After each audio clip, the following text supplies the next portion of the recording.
Welcome to NUUO Titan NVR training. You are currently in the I/O device section, and during this video we will explain how to connect the I/O box to the I/O converter box. Before going into details, let's clarify what you should do when you need to connect the I/O box to an I/O converter. In our case, the I/O box is the SCB-C28 and the I/O converter box is the SCB-C31A.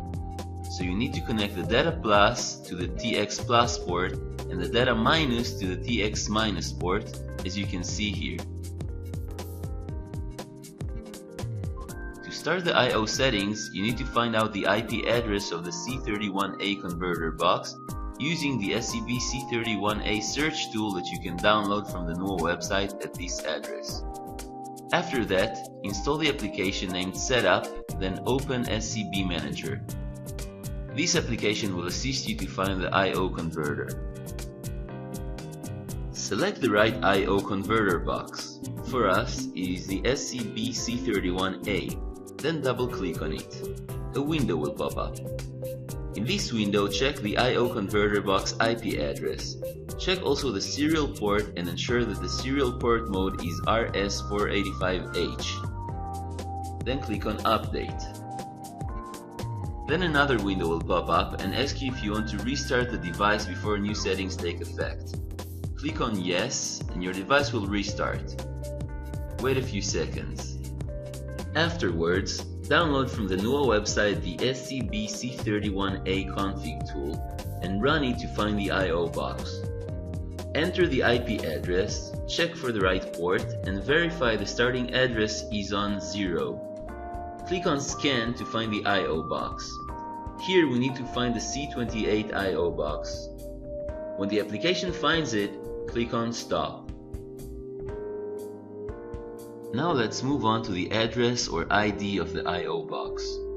According to the number of I/O boxes that you want to set up, you have to assign different addresses or IDs to them.